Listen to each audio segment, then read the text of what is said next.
బంగాళాఖాతంలో అల్పపీడనం నేపథ్యంలో విశాఖలో సముద్ర తీరం అల్లకల్లోలంగా మారింది. బీచ్ రోడ్లో సముద్రం ముందుకు వచ్చేసింది.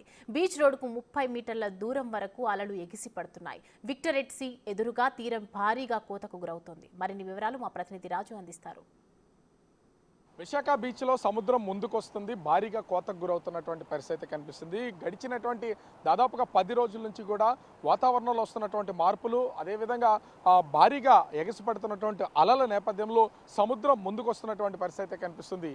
ఒకసారి అంటే ఏ స్థాయిలో కోతకు గురవుతుందని చెప్పడానికి చిన్న ఉదాహరణ, నేనున్నటువంటి ఈ ప్లేస్లో కనుక చూసారా, ఇంచుమించుగా 5.5 అడుగుల నుంచి 6 అడుగుల వరకు కూడా మొత్తం అంతా కట్ అయిపోయినటువంటి పరిస్థితి కనిపిస్తుంది. అంటే మొత్తము ఈ ఇసుకలో ఉన్నటువంటి బీచ్ ఒడ్డున ఉన్నటువంటి మొత్తం ఇసుకలంతా కూడా సముద్రం లోపలికి తీసుకెళ్ళిపోతూ ఉంది. పెద్ద పెద్ద బండరాళ్ళు, ఎప్పుడూ చూడనటువంటి పెద్ద పెద్ద బండరాళ్ళన్నీ కూడా బయటకు వస్తున్నాయి. అంటే ఈ స్థాయిలో కోతకు గురవుతుందంటే సముద్రము ఎంత అల్లకల్లోలంగా ఉందో దీన్ని బట్టి అర్థం చేసుకోవచ్చు. సహజంగా తుఫాన్లు, వాయుగుండాల అల్పపీడనాల సమయంలోనే ఈ విధంగా వస్తుందంటే ఇది ఎప్పుడు అంటే ఇంచుమించుగా జూన్ నెల నుంచి కూడా తుఫాన్లు, వాయుగుండాలు వస్తూనే పోతూనే ఉన్నాయి. కానీ ఈ స్థాయిలో భారీ కోతకైతే గురైనటువంటి పరిస్థితి అయితే లేదు.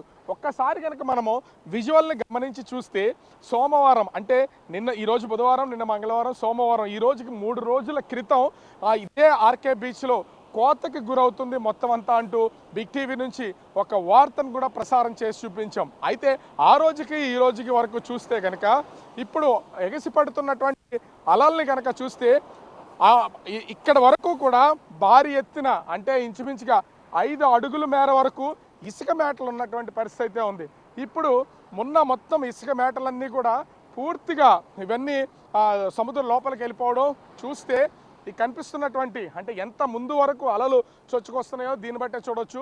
కనిపిస్తున్నటువంటి ఈ ప్లేస్ కనుక ఒకసారి మనం గమనిస్తే అలల తాకిడి పైన కనిపిస్తున్నటువంటిది రోడ్డు, అది బీచ్ రోడ్డు, ఫుట్పాత్, అక్కడ వాకింగ్ చేస్తున్నటువంటి ఫుట్పాత్.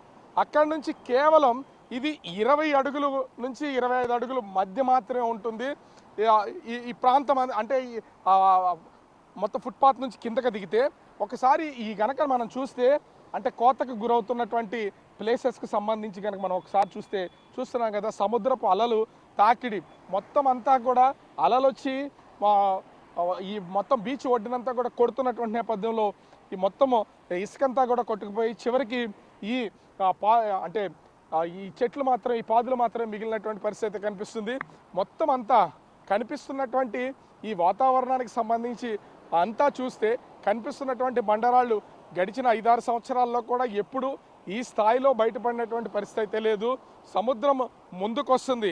ఎందుకంటే ఎంతోమంది సైంటిస్టులు ఇప్పటికే చెప్తూ ఉన్నారు 2050 సంవత్సరానికి ముంపుకు గురయ్యే నగరాల్లో అటు విశాఖ నగరం కూడా ఉంది అనేది చెప్తున్నటువంటి పరిస్థితి అయితే ఉంది. అంటే ముంబైలో ఏ విధంగా అయితే సముద్ర తీరానికి సంబంధించి అలలు, భారీ అలలు, రాకాశాలను ఎగిసిపడుతూ రోడ్డు మీదకి వస్తాయో అదే పరిస్థితి 2050కి రావచ్చు.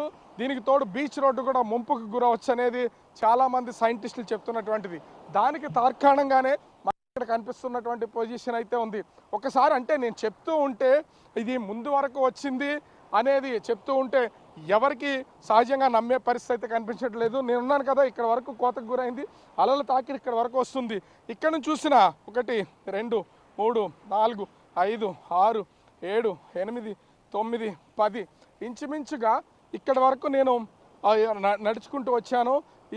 ఇక్కడ 30 అడుగుల వరకు మాత్రమే ఇదంతా ఉంది. అంటే ఒక్కొక్క అడుగుకి 2 అడుగు లెక్క వేసుకున్నా కూడా కేవలం 30 అడుగుల డిస్టెన్స్ మాత్రమే ఇక్కడ కనిపిస్తుంది. సముద్రపు కోత చాలా తీవ్రంగా ఉంది.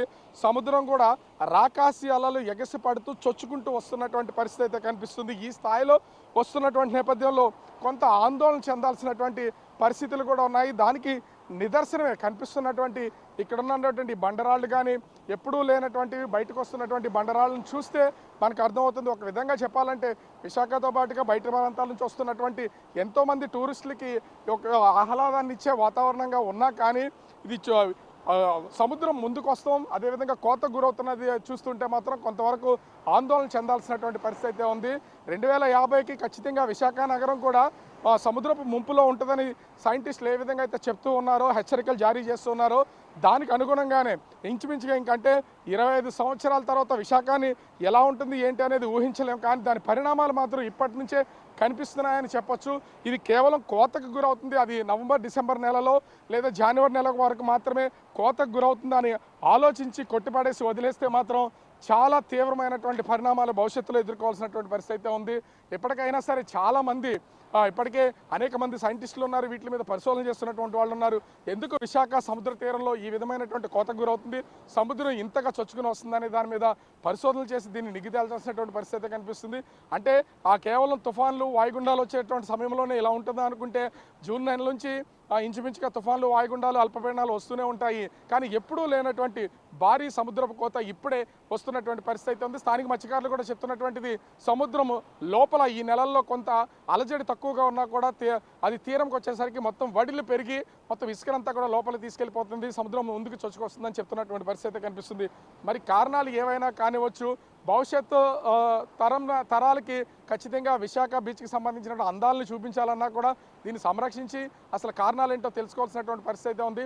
ప్రస్తుతం మాత్రం భారీగా కోతకు గురవడంతో పాటుగా సముద్రం ముందుకు చొచ్చుకొస్తున్నటువంటి పరిస్థితి అయితే విశాఖ బీచ్లో కనిపిస్తూ ఉంది. కెమెరామెన్ అరుణ్తో రాజు, బిగ్ టీవీ.